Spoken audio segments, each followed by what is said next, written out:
بسم اللہ الرحمن الرحیم۔ شام نے خبر دی، انہیں معمر نے، انہیں زہری نے، انہیں ابن المصیب نے اور ان سے ابو ہریرہ رضی اللہ عنہ نے بیان کیا کہ حبشہ کے کچھ لوگ نبی کریم صلی اللہ علیہ وسلم کے سامنے حراب چھوٹے نیزے کا کھیل دکھلا رہے تھے کہ عمر رضی اللہ عنہ آ گئے اور کنکریاں اٹھا کر انہیں ان سے مارا، لیکن آپ صلی اللہ علیہ وسلم نے فرمایا عمر انہیں کھیل دکھانے دو۔ علی بن مدینی نے یہ بیان زیادہ کیا کہ ہم سے عبد الرزاق نے بیان کیا، انہیں معمر نے خبر دی کہ مسجد میں یہ صحابہ رضی اللہ عنہم اپنے کھیل کا مظاہرہ کر رہے تھے۔ صحیح بخاری حدیث نمبر 2901۔ اوزائی نے خبر دی، انہوں نے کہا کہ ہمیں اسحاق بن عبداللہ بن ابی طلحہ نے اور ان سے انس بن مالک رضی اللہ عنہ نے بیان کیا کہ ابو طلحہ رضی اللہ عنہ اپنی اور نبی کریم صلی اللہ علیہ وسلم کی آڑ ایک ہی ڈھال سے کر رہے تھے، اور ابو طلحہ رضی اللہ عنہ بڑے اچھے تیر انداز تھے۔ جب وہ تیر مارتے تو نبی اکرم صلی اللہ علیہ وسلم سر اٹھا کر دیکھتے کہ تیر کہاں جا کر گرا ہے۔ صحیح بخاری حدیث نمبر 2902۔ سہل بن سعد سعدی رضی اللہ عنہ نے بیان کیا کہ جب احد کی لڑائی میں حضور صلی اللہ علیہ وسلم کا خود آپ کے سر مبارک پر توڑا گیا اور چہرہ مبارک خون آلود ہو گیا اور آپ کے آگے کے دانت شہید ہو گئے، تو علی رضی اللہ عنہ ڈھال میں بھر بھر کر پانی لا رہے تھے اور فاطمہ رضی اللہ عنہا زخم کو دھو رہی تھیں۔ جب انہوں نے دیکھا کہ خون پانی سے اور زیادہ نکل رہا ہے تو انہوں نے ایک چٹائی جلائی اور اس کی راکھ کو آپ کے زخموں پر لگا دیا، جس سے خون آنا بند ہو گیا۔ صحیح بخاری حدیث نمبر 2903۔ سفیان بن عینہ نے بیان کیا، ان سے عمر بن دینار نے، ان سے زہری نے، ان سے مالک بن اوس بن حدسان نے اور ان سے عمر رضی اللہ عنہ نے بیان کیا کہ بنو نذیر کے باغات وغیرہ اموال ان میں سے تھے جن کو اللہ تعالیٰ نے اپنے رسول صلی اللہ علیہ وسلم کو بغیر لڑنے کے دے دیا تھا۔ مسلمانوں نے ان کے حاصل کرنے کے لیے گھوڑے اور اونٹ نہیں دوڑائے تو یہ اموال خاص طور سے رسول اللہ صلی اللہ علیہ وسلم ہی کے تھے، جن میں سے آپ صلی اللہ علیہ وسلم اپنی ازواج مطہرات کو سالانہ نفقہ کے طور پر بھی دے دیتے تھے، اور باقی ہتھیار اور گھوڑوں پر خرچ کرتے تھے تاکہ اللہ کے راستے میں جہاد کے لیے ہر وقت تیاری رہے۔ صحیح بخاری حدیث نمبر 2904۔ سعد بن ابراہیم نے بیان کیا، ان سے عبداللہ بن شداد نے اور ان سے علی رضی اللہ عنہ نے۔ دوسری سند ہم سے قبیصیہ بن عقبہ نے بیان کیا، کہا ہم سے سفیان بن عینہ نے بیان کیا، ان سے سعد بن ابراہیم نے بیان کیا، کہا مجھ سے عبداللہ بن شداد نے بیان کیا، کہا کہ میں نے حضرت علی کرم اللہ وجہہ سے سنا، آپ بیان کرتے تھے کہ سعد بن ابی وقاص رضی اللہ عنہ کے بعد میں نے کسی کے متعلق نبی کریم صلی اللہ علیہ وسلم سے نہیں سنا کہ آپ نے خود کو ان پر صدقہ کیا ہو۔ میں نے سنا کہ آپ فرما رہے تھے تیر برساؤ سعد رضی اللہ عنہ، تم پر میرے ماں باپ قربان ہو۔ صحیح بخاری حدیث نمبر 2905۔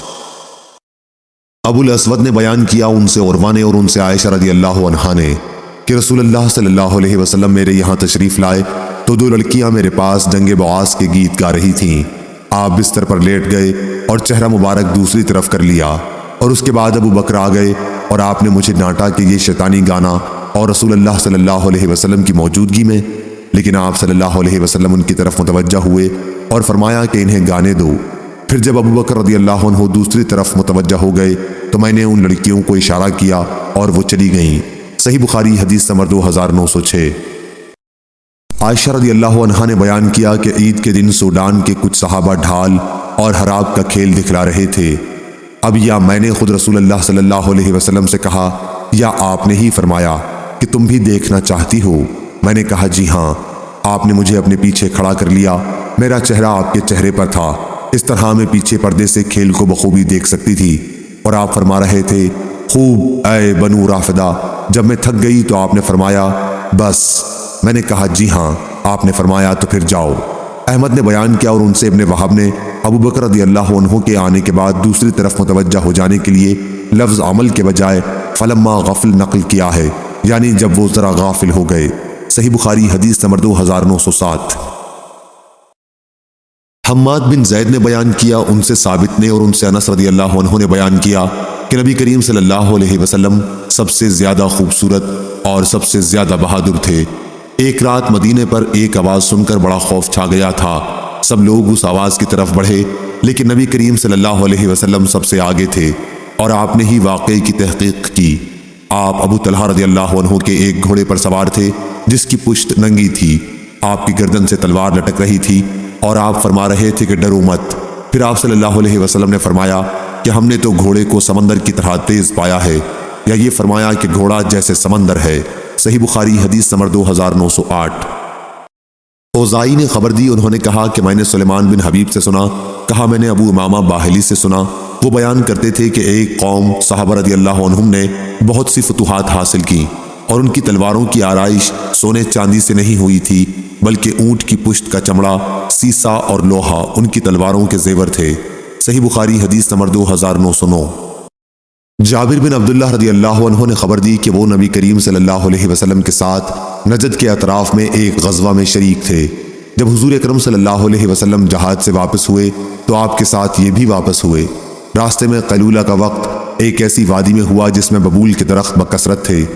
حضرت صلی اللہ علیہ وسلم نے اسی وادی میں پڑاؤ کیا اور صحابہ پوری وادی میں درخت کے سائے کے لیے پھیل گئے۔ آپ نے بھی ایک ببول کے نیچے قیام فرمایا اور اپنی تلوار درخت پر لٹکا دی۔ ہم سب سو گئے تھے کہ حضرت صلی اللہ علیہ وسلم کے پکارنے کی آواز سنائی دی۔ دیکھا گیا تو ایک بدوی آپ کے پاس تھا۔ حضرت صلی اللہ علیہ وسلم نے فرمایا کہ اس نے غفلت میں میری ہی تلوار مجھ پر کھینچ لی تھی اور میں سویا ہوا تھا۔ جب بیدار ہوا تو ننگی تلوار اس کے ہاتھ میں تھی۔ اس نے کہا مجھ سے تمہیں کون بچائے گا؟ میں نے کہا کہ اللہ۔ 3 مرتبہ میں نے اسی طرح کہا اور تلوار اس کے ہاتھ سے چھوٹ کر گر گئی۔ حضور اکرم صلی اللہ علیہ وسلم نے اعرابی کو کوئی سزا نہیں دی، بلکہ آپ بیٹھ گئے، پھر وہ خود متاثر ہو کر اسلام لائے۔ صحیح بخاری حدیث نمبر 2910۔